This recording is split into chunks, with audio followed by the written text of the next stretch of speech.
نحمده ونصلي ونسلم على سيدنا ومولانا محمد رسوله النبي الأمين المكين الحنين الكريم الرؤوف الرحيم أما بعد فأعوذ بالله من الشيطان الرجيم بسم الله الرحمن الرحيم قال الله تبارك وتعالى في الكلام المجيد والفرقان الحميد انما يريد الله ليذهب عنكم الرجس اهل البيت ويطهركم تطهيرا صدق الله مولانا العظيم مولاي صل وسلم دائما ابدا على حبيبك خير الخلق كلهم یا رب بالمصطفى بلغ مقاصدنا واغفر لنا ما مضى یا واسع الکرم۔ اللہ رب العزت خالق کائنات کی حمد و ثنا پیارے آقا کریم علیہ الصلوۃ والسلام کی بارگاہ میں عاجزانہ ہدیہ درود و سلام کے بعد تمام احباب سامعین کو السلام علیکم ورحمۃ اللہ وبرکاتہ۔ الحمدللہ تعالی اللہ رب العزت کے فضل و احسان سے ہفتہ وار اس بابرکت محفل حمد و نعت میں ہم سب شریک ہیں۔ دعا ہے کہ اللہ رب العزت اس ماہ مقدس کا صدقہ عالم اسلام کو عزت اور سربلندی عطا فرمائے اور ہمیں ایسی روحانی مجالس میں بار بار شریک ہونے کی سعادت اور توفیق عطا فرمائے۔ تو دوستوں نے ایک شعر محرم کے حوالے سے میں پڑھتا ہوں، اس کو پڑھنے کا کہا ہے، تو شہادت کا ذکر تو ہم اپنے پروگرام میں کریں گے، مگر جیسا انہوں نے کہا تو میں اسی شعر سے گفتگو کا آغاز کرتا ہوں۔ شاعر نے یہ کہا کہ بیعت یا سر یہ تھا تقاضا یزید کا، بیعت یا سر یہ تھا تقاضا یزید کا، مایوس اس ڈر سے کوئی سوالی نہیں گیا، مایوس اس ڈر سے کوئی سوالی نہیں گیا، بیعت نہ کی حسین نے سر دے دیا اسے، اس ڈر سے تو یزید بھی خالی نہیں گیا۔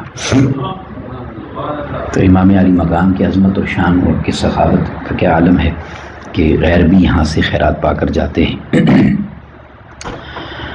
میں نے آپ کے سامنے سورہ شورا کی آیت مبارکہ نمبر 33 تلاوت کرنے کی سعادت حاصل کی۔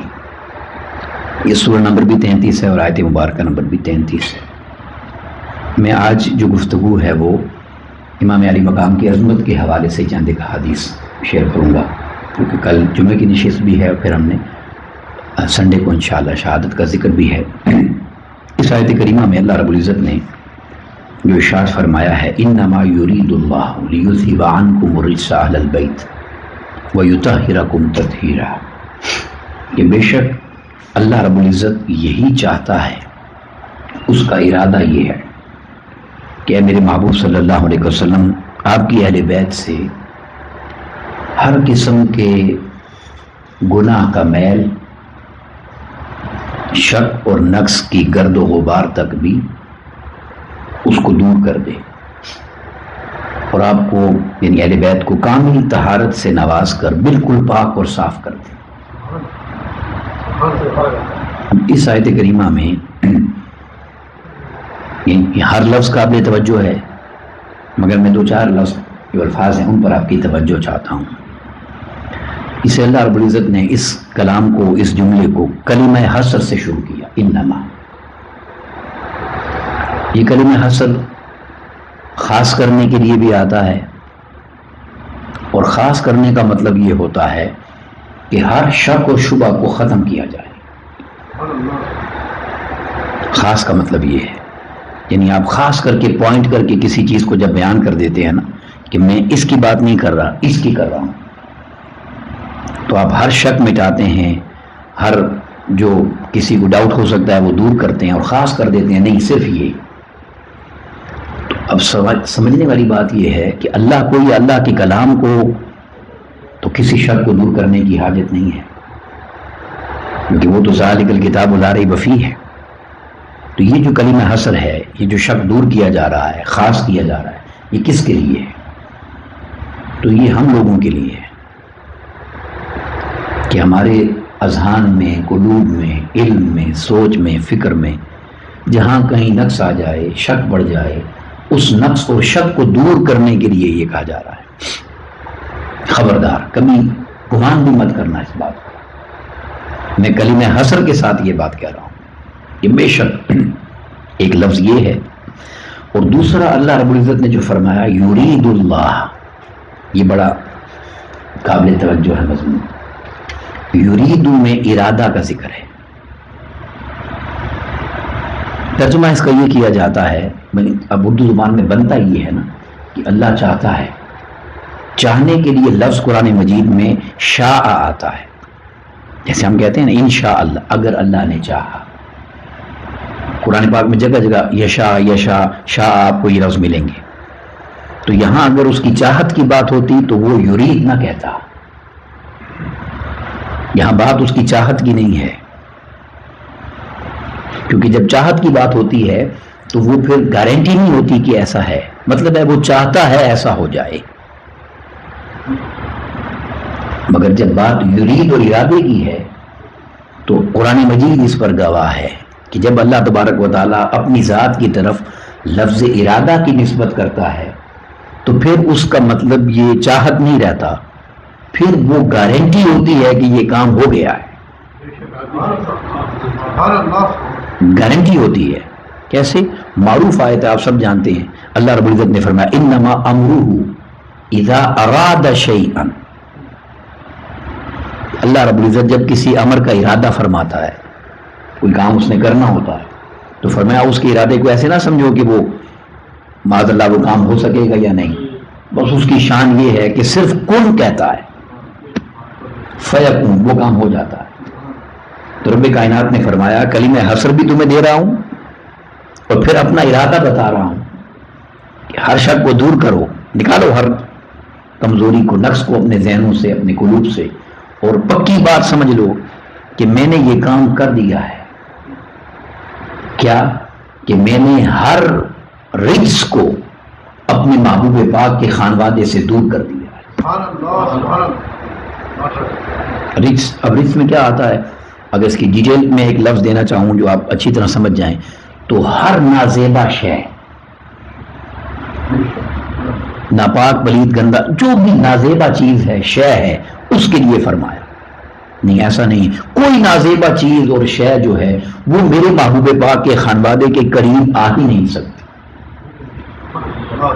اب یہ جو بات آپ سمجھ گئے، اب یہاں ایک لفظ اور ہے سمجھنے والا، اس لیے میں نے کہا میں تھوڑا اس آیت کریمہ پر آپ کی توجہ دلا رہا ہوں. ایک لفظ اور ہے یہاں، اللہ رب العزت نے منکم الرجس نہیں کہا. من اور ان کا تھوڑا فرق ہے. جب منکم الرجس کہا جائے نا تو من کا مطلب یہ ہوتا ہے کہ کوئی چیز موجود ہے اسے نکالا جا رہا ہے. کوئی چیز پہلے ہے جسے نکالا جا رہا ہے. اور ان تو ہے آتا ہی دور کرنے کے لیے، بعد کے لیے. ان دور اور بعد کے لیے آتا ہے. تو رب کائنات نے فرمایا کہ کبھی یہ سوچنا بھی نہیں کہ یہاں معاذ اللہ کوئی رجس ہے، نہیں، یہ تو قریب بھی نہیں ہے. جو دور بھٹک رہا ہے نا رجس میرے محبوب پاک کے خانوادہ پاک سے، میں نے اسے اور بھی دور کر دیا. اب اگر معاذ اللہ چونکہ کامل طہارت کی بات ہے نا، اس کے بعد اگلی آیت کریمہ کے الفاظ بھی دیکھیں نا. اب یہ میرا آپ کا مضمون تو نہیں ہے، رب کائنات نے فرمایا عنکم رجس، جو رجس دور کھڑا تھا اس سے بھی اور دور کر دیا. تو جو چیز پہلے ہی دور ہے اسے اور دور کر دیا. تو پھر شان کیا میری؟ فرمایا وَيُطَهِّرَكُمْ، تو طہارت تو پہلے ہی تھی، پھر ہم نے بھی طہارت عطا کر دی. اور یہاں تک بات ختم نہیں کی، فرمایا تطہیرا، اور ایسی طہارت عطا کر دی کہ اب کائنات میں جسے بھی طہارت ملے گی ان نفوس قدسیہ کے صدقے میں ملے گی. یہ اس آیت کریمہ کا مضمون ہے. یعنی یہ ایسا مضمون ہے کہ اس پر جتنی بات کی جائے وہ کم ہے، جتنا اس پر کوئی بحث کرے، جتنا اس پر کوئی بیان کرنا چاہے وہ کم ہے. اب یہ میں نے اس پہ زور کیوں دیا؟ اس لیے دیا کہ دیکھیں اب اپنی عقل اور سوچ کے مطابق لوگ بات کرتے ہیں.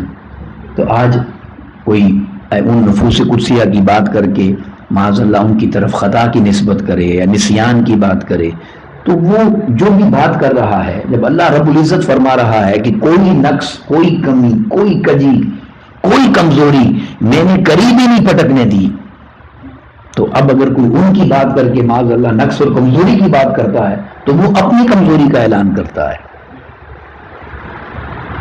وہ بولیے اپنی کمزوری کا اعلان کرتا ہے, اپنی نقص کا اعلان کرتا ہے, کیونکہ وہاں پر تو کوئی ایسا گمان بھی بولیے نہیں ہے. ان نفوس قدسیہ کی عزت و شان کا یہ عالم ہے کہ اللہ تبارک و تعالیٰ نے انہیں پاکیزگی در پاکیزگی عطا کر دی, نفاست در نفاست عطا کر دی. اور اس پر اگر میں ایک جملہ کہہ کے آگے بڑھنا چاہوں تو اس سے بڑی اور دلیل کیا ہوگی کہ دیکھیں اب جب حالت جنابت ہوتی ہے, ناپاکی کی حالت, اس ناپاکی کی حالت سے پاکی حاصل کرنی ہوتی ہے نا, اور اس حالت میں مسجد کے اندر داخلہ بولیے ممنوع ہے, گناہ ہے, عظیم گناہ ہے. مگر آقا علیہ السلام نے ان نفوس قدسیہ کی طہارت اور پاکیزگی امت کو بتانی تھی, اس لیے فرما دیا کہ اہل بیت پاک جو مرد حضرات ہیں جنابت کی حالت میں, اور بی بی پاک کے لیے فرمایا کہ وہ ان ایام کی حالت میں ان پر کوئی پابندی نہیں ہے کہ مسجد میں رہ سکتے. کیوں؟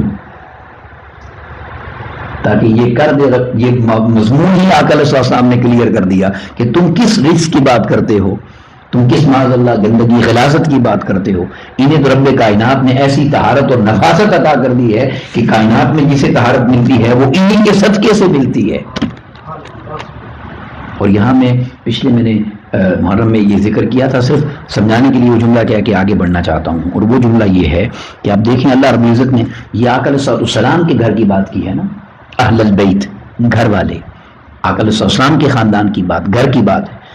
اللہ رب العزت نے اسی قرآن میں اپنے گھر کی بات بھی کی ہے جو اس کا اپنا گھر ہے کعبۃ اللہ. اور وہ جب ابراہیم علیہ السلام نے تعمیر کیا, سورہ بقرہ میں پورا مضمون ہے, تو جب تعمیر کر کے اللہ کے حضور سوال کیا کہ مزدوری قبول کر لے, تو رب کائنات نے اس مقام پر حضرت ابراہیم اور حضرت اسماعیل علیہ السلام کو تاکید فرمائی. یہ سورہ بقرہ کی آیت مبارکہ نمبر 125 ہے. تاکید فرمائی, وہ کیا, وَأَحِدْنَا, تاکید کہتے ہیں یعنی زور دے کر کوئی بات کہنا, لازم کرنا کسی کو. تو اللہ نے تاکید فرمائی ابراہیم علیہ السلام اور اسماعیل علیہ السلام, وَأَحِدْنَا إِلَىٰ إِبْرَاهِيمَ وَإِسْمَاعِيلَ أَن طَهِّرَا بَيْتِيَ لِلطَّائِفِينَ وَالْعَاكِفِينَ وَالرُّكَّعِ السُّجُودِ, کہ آپ نے یہ جو میرا گھر بنا دیا ہے, میں آپ کو تاکید کر رہا ہوں کہ اس گھر کو آپ نے اعتکاف کرنے والے, طواف کرنے والے, رکوع کرنے والے, سجود کرنے والوں کے لیے صاف کرنا ہے. یعنی اپنے گھر کو صاف کرنے کے لیے حکم ابراہیم علیہ السلام کو دیا. اور پھر سورہ حج میں اس نے یہی مضمون پھر فرمایا, وَطَهِّرْ بَيْتِيَ, یہ دونوں آیتیں ملائیں گے تو بات سمجھ آ جائے گی. وَطَهِّرْ بَيْتِيَ لِلطَّائِفِينَ وَالْقَائِمِينَ وَالرُّكَّعِ السُّجُودِ, ابراہیم علیہ السلام کو کہا تھا کہ صاف کریں, اور رہتی دنیا تک تمہیں کہہ رہا ہوں کہ صاف کرتے رہنا, صرف ایک بار نہیں, کرتے رہنا اس کو, میرے گھر کو صاف اور پاک. اب کعبہ شریف کا غسل ہوتا ہے, وہ سارا صحن جو ہے وہ دھویا جاتا ہے, وہاں صفائی اور اس کا انتظام ہوتا ہے. تو رب کائنات نے حکم دے دیا کہ کریں بھی, رکھیں بھی اور کرتے بھی رہیں. ٹھیک ہے, وہی طاہر کا لفظ ہے نا, اور وہی طہارت کا لفظ اہل بیت پاک کے لیے بھی فرما دیا. تو فرما دیا کہ تمہیں کہنے کا اس لیے کہہ رہا ہوں کہ ایک بار صفائی سے کام نہیں بنے گا, کیونکہ تم کرنے والے مخلوق ہو, تم جو کام کرو گے اسے دوبارہ کرنے کی ضرورت پیش آئے گی. تو میں نے اپنے گھر کے لیے تمہیں کہہ دیا کہ اس کی طہارت کا انتظام تم نے کرنا ہے. اب ذرا اندازہ کرنا میرے محبوب پاک کے خاندانی کی عظمت کا عالم کیا ہے کہ ان کی پاکی کا اعلان خود کر رہا ہوں کہ میں نے خود ان کو پاک کر دیا ہے. تب مخلوق اور خالق کا تو کوئی کمپیریزن ہی نہیں ہے نا. آپ سمجھے بات کہ نہیں, مخلوق اور خالق کا کوئی کمپیریزن نہیں ہے. اس لیے آقا علیہ السلام نے امام علی مقام اور آپ کے یعنی دونوں حسنین کریمین, آپ کی یعنی زندگی کے پہلے دن سے ہی آپ کے معمولات کا خاص اہتمام فرمایا. اب میں چند ایک حدیث جو آپ کو دینا چاہ رہا ہوں, یہ پہلی حدیث پاک ہے. امام ترمذی نے, امام ابو داؤد نے, امام احمد نے اس کو بیان کیا, اور امام ترمذی فرماتے ہیں ھذا حدیث حسن صحیح, یہ حدیث حسن اور صحیح ہے. عن ابی رافع رضی اللہ عنہ, حضرت ابو رافع روایت کرتے ہیں, قال رأیت رسول اللہ صلی اللہ علیہ وسلم, میں نے آقا علیہ السلام کو خود دیکھا. کیا دیکھا؟ اذن فی اذن الحسن ابن علی رضی اللہ, کہ جب حضرت امام حسن علیہ السلام پیدا ہوئے تو آقا علیہ السلام نے خود, اب یہ میں جملہ کہنے لگا ہوں غور سے سنیے گا, خود اپنی زبان مبارک سے حسنین کریمین کے کانوں میں اذان دی. اب آپ کو میں جب تک اس کی تشریح نہیں کروں گا تو سمجھ نہیں آئے گی یہ بات. آقا علیہ الصلوۃ والسلام کی یہ جو کہا نا میں نے خود دیکھا، صحابی کہتے تھے نا کہ اذان دی، یہ جو جملہ کہا تو کیوں کہا؟ اس لیے کہ آقا علیہ الصلوۃ والسلام نے کبھی اذان مبارک نہیں دی، خود نماز کے لیے کبھی اذان نہیں دی. اب سوال ہے، اس پر لکھا ہے اللہ والوں نے بہت لکھا ہے کیوں نہیں دی، تو اس لیے نہیں دی کہ اس میں ایک جملہ آتا ہے حی علی الصلاۃ اور حی علی الفلاح. تو عرفاء نے لکھا ہے کہ اگر آقا علیہ الصلوۃ والسلام بلاتے کہ آ جاؤ نماز کی طرف، آ جاؤ مسجد کی طرف، تو کائنات کی ہر شے کو حاضر ہونا پڑتا، کسی کی جرت نہیں تھی کہ کوئی انکار کرتا. بلاوا مصطفیٰ تھا صلی اللہ، جہاں صحابہ کو نماز چھوڑ کر آ جانے کا حکم ہے، مخلوق تو اشارے پر چلتی تھی. سورج کو اشارہ کیا تو آیا یا نہیں آیا؟ چاند کو اشارہ کیا تو آیا یا نہیں آیا؟ تو اللہ والے کہتے ہیں کہ اس لیے نہیں دی کہ اگر یہ فرما دیتے تو ہر چیز کو وہاں حاضر ہونا پڑتا. مگر آقا علیہ الصلوۃ والسلام نے حسنین کریمین کی عظمت اور شان دکھانے کے لیے کہا کہ میں نے کبھی نماز کے لیے اذان نہیں دی. ان شہزادوں کی عظمت کا عالم یہ ہے کہ ان کے کانوں میں بنفس نفیس خود میں اذان دے رہا ہوں. حالانکہ آپ فرما دیتے تو مولا علی بھی اذان دیتے. اس لیے صحابی کہہ رہے ہیں کہ ہم نے آقا علیہ السلام کو کبھی اذان دیتے ہوئے نہیں دیکھا تھا، مگر شہزادوں کی عظمت کا عالم یہ ہے کہ جب ان کی ولادت ہوتی ہے تو آقا علیہ السلام خود اپنی زبان نبوت سے ان کے کانوں میں اذان دیتے ہیں. میں نے اس لیے کہا کہ پہلے دن سے خاص اہتمام کیا. پھر اس کے بعد دوسری حدیث پاک حضرت ابن عباس روایت کرتے ہیں رضی اللہ تعالی عنہما، امام نسائی نے اس کی تخریج کی، فرماتے ہیں اقا رسول اللہ صلی اللہ علیہ وسلم عن الحسن والحسین بکبشین کبشین. آقا علیہ السلام نے سیدنا امام حسن کے لیے بھی اور امام حسین علیہ السلام دونوں کے لیے دو دو دمبے عقیقے کے طور پر ذبح فرمائے. دونوں کے لیے خود ذبح فرمائے، دو دو دمبے ان کے عقیقہ کیا. اور پھر اس کے بعد جو حدیث پاک ہے وہ امام احمد نے، امام حاکم نے، امام ابن حبان نے اس کو روایت کیا. طویل حدیث ہے، میں اس کو جلدی سے پڑھ دیتا ہوں. حضور مولا کائنات علیہ السلام خود اس کو روایت کرتے ہیں. اور روایت یہ ہے کہ جب آقا علیہ السلام کی یہ بیٹے شہزادے حضرت امام حسن آپ کی ولادت ہوئی تو آقا علیہ السلام تشریف لائے، اور آ کر آقا علیہ السلام نے فرمایا جاء النبی صلی اللہ علیہ وسلم فقال ارونی ابنی، مجھے میرے بیٹے دکھاؤ، ما سمیتموہ، اور تم بتاؤ اس کا نام کیا رکھا ہے. اب یہ میں اس لیے کہہ رہا ہوں کہ پہلے دن سے جو خاص اہتمام ہے وہ ہے یہ نام ان کا کیا رکھا ہے.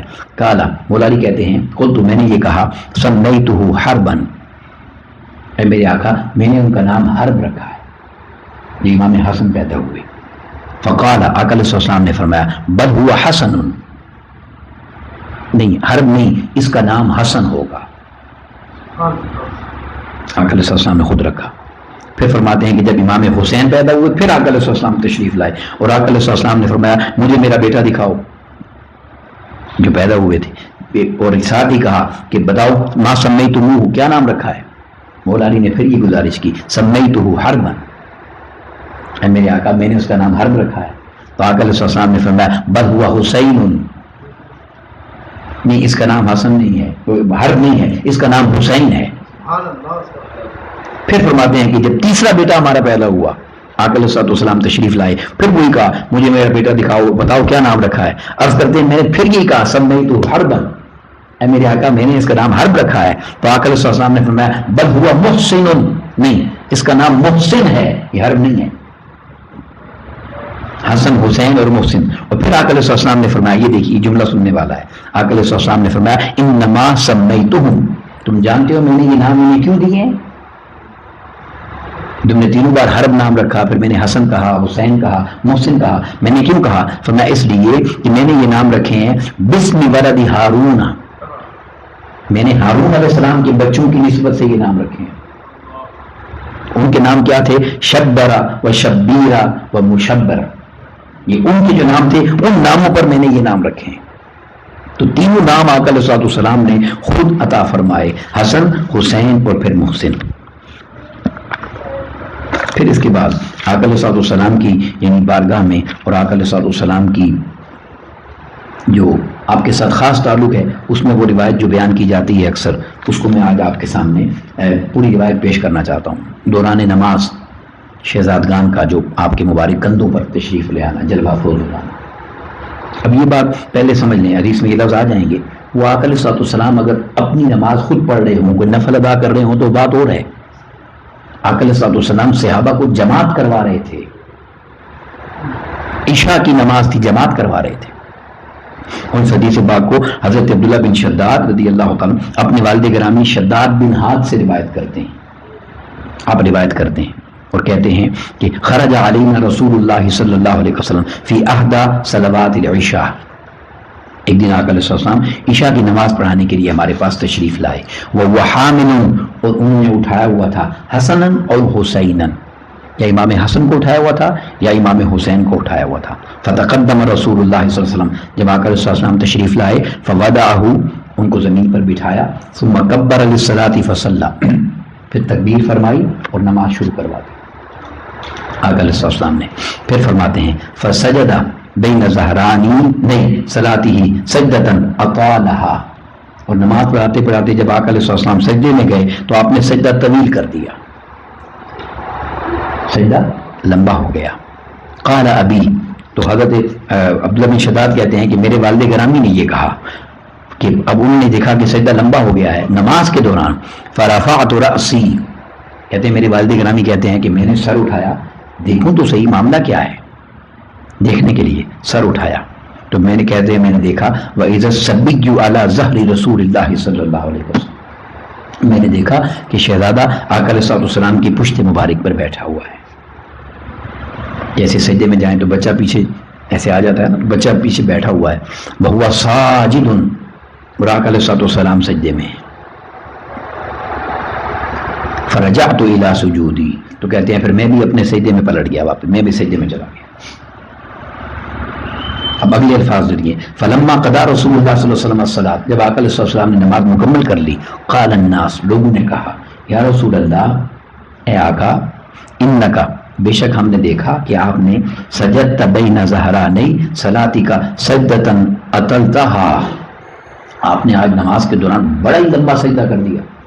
اب ایک لمحے کے لیے ذرا غور سے سوچیے، سنیے گا یہ بات، اگلا جملہ بتائے گا کہ وہ سجدہ کتنا لمبا تھا۔ صحابی کہتے ہیں حتی ظننا، ہمیں ایسا لگا انہ قد حدث امر، کہیں آپ کا وصال مبارک تو نہیں ہو گیا، اتنا لمبا سجدہ ہے، کہیں امر اللہ کا تو نہیں آ گیا، او انہ یوحی الیک، یا پھر آپ پر وحی آ رہی ہے جو اتنا لمبا سجدہ ہو گیا۔ تو ہم تو پریشان ہو گئے تھے اس بات پر کہ یہ ہوا کیا ہے۔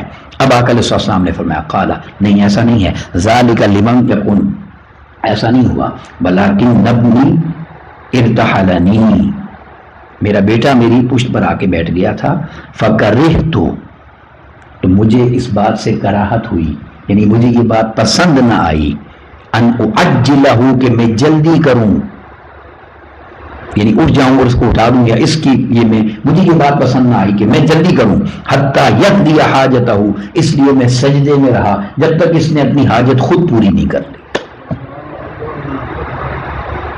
یعنی اپنی مرضی سے اٹھا ہے تو میں سجدے سے اٹھاؤں، جب تک حسین بیٹھا تھا یہ امام حسن، میں سجدے سے اٹھا بولیے نہیں۔ اب یہاں میں ایک بڑی خوبصورت شاعر نے ایک شعر کہا ہے، وہ میں آپ سے شیئر کرنا چاہتا ہوں۔ شاعر نے کہا کہ آداب رسالت میں شریعت کھڑی رہی، آقا علیہ السلام کا مقام کا ذکر ہے، آداب رسالت میں شریعت کھڑی رہی، دروازہ بطول پہ رحمت کھڑی رہی۔ آقا علیہ السلام تشریف لے جاتے تھے، دروازہ بطول پر رحمت کھڑی رہی، سجدے میں تھے آقا اور تھے پشت پر حسین، سجدے میں تھے آقا اور تھے پشت پر حسین، بیٹھے رہے حسین، عبادت کھڑی رہی، بیٹھے رہے حسین تو عبادت کھڑی رہی۔ اب جس ہستی کا یہ مقام ہے اس کی عظمت و شان کو ہم کیا بیان کر سکتے ہیں، مگر میں یہاں ایک چیز ضرور ذکر کرنا چاہوں گا۔ پچھلے ہم نے جو نشست میں ذکر کیا تھا صحابہ کرام کی نماز کا تھا نا، آقا علیہ السلام کے ساتھ جو تعلق، تو وہی ایک عقیدے کی اصلاح کے لیے بات کہنا چاہتا ہوں سوال ہے ایک، سوال یہ ہے، اب شک تو نہیں رہ جاتا مگر میں دہرا اس لیے رہا ہوں کہ بات آپ کے ذہنوں پر زبان پر آ جائے. آقا علیہ السلام نے فرما دیا نا کہ میں نے اس لیے سجدہ لمبا کیا کہ مجھے پسند نہیں تھا کہ اس کی حاجت پوری نہ ہو میں سجدے سے اٹھ جاؤں. حدیث کے لفظ آگے ہیں نا. اب سوال یہ ہے کہ آقا علیہ السلام نے یہ جو سجدہ طویل کیا ہے تو آقا علیہ السلام کی توجہ امام حسین پر ہوئی تو طویل کیا نا. اب اس میں تو کوئی شک نہیں کر سکتا، حدیث کے لفظ ہیں. توجہ تھی، جانتے تھے، پہچانتے تھے، پتا تھا کہ شہزادہ بیٹھا ہے تو سجدہ آپ نے لمبا کیا. ایسا ہی ہے. اور نماز کس کی ہے؟ کسی ہم میں سے ایسے غیرے کی یا کسی ولی غوث کتب کی بھی نہیں، آقا علیہ السلام کی نماز ہے. ٹھیک ہے. اور امام حسین کا جو بھی رشتہ آقا علیہ السلام سے ہے وہ حق ہے، مگر ہیں تو حضور کی امتی. آقا علیہ السلام کی امتی ہے نا، بیٹے ہیں، شہزادہ ہے مگر امتی ہے نا. اب سوال یہ پیدا ہوتا ہے اگر نبی کی توجہ نماز میں امتی پر آ جائے تو نبی کی نماز نہیں ٹوٹتی. اور وہ بھی جماعت جو صحابہ کو کروائی جا رہی ہے اور آقا علیہ السلام کی ذات ہے. تو خدا جانے یہ عقیدہ کہاں سے آ گیا کہ امتی کو نبی کا خیال آئے تو امتی کی نماز ٹوٹ جاتی ہے. بڑی نماز امتی کی ہے یا نبی کی ہے؟ بولیے بھائی. تو اس لیے میں نے پچھلی نشست میں بھی یہ جملہ کہا تھا، آج بھی یہ کہتا ہوں کہ جس امتی کو خیال نہ آئے اللہ کی عزت کی قسم اس کی ٹوٹ جاتی ہے. یہ غلط لکھا جس نے بھی، اس نے الٹ کر دیا، اس کا دماغ گھوما ہوا تھا. ایسا نہیں ہے. خیال نہ آئے تو پھر نہیں ہوتی نماز، کیونکہ خیال کے بغیر تو آپ سلام آقا علیہ السلام کی بارگاہ میں پیش ہی نہیں کر سکتے. ادب اور عقیدہ اس کا تعلق، تقاضا یہ ہے ادب کا. تو اس لیے آقا علیہ السلام نے خود یہ بات تفصیل سے بتا دی کہ تم اپنی نمازوں کو بھی دیکھنا اور ان کا خشوع و خضوع بھی دیکھنا اور میری نماز کو بھی سوچنا اور میرے اس شہزادے کی شان کو بھی دیکھنا کہ جس کے یعنی آرام کے لیے اور جس کے بیٹھنے کے لیے اور جس کی خواہش کے لیے میں اپنی نماز کو طویل کر رہا ہوں، اس شہزادے کی عظمت و شان کا عالم کیا ہوگا.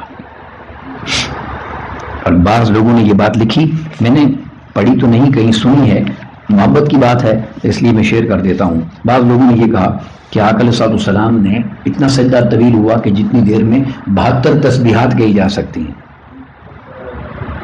ہم 3 بار کہتے ہیں نا سبحان ربی الاعلیٰ. تو ان 72 تسبیحات کا یہ جو وعدہ تھا یہ پھر میدان کربلا میں 72 نفوس سے قدسی اپنی شہادت سے جا کر ادا کیا اور سجدے میں ہی جان دے دی. کہ میرے نانا نے میرے لیے سجدہ اتنا طویل کیا تھا کہ آپ کو 72 تسبیحات کیا نہیں پڑی، تو ہم بھی 72 نفوس قدسیہ پیش کر کے نانا کے اس سجدے کا جواب یوں خدمت میں پیش کر دیتے ہیں. اللہ رب العزت ہمیں آقا علیہ السلام اور آقا علیہ السلام کے خانوادے کا ادب اور حیا عطا کرے اور ان کی مقام کی معرفت عطا کرے اور ان کی محبت میں جینا اور انہی کی محبت میں مرنا عطا کرے. وما علینا الا البلاغ المبین. السلام علیکم ورحمۃ اللہ وبرکاتہ.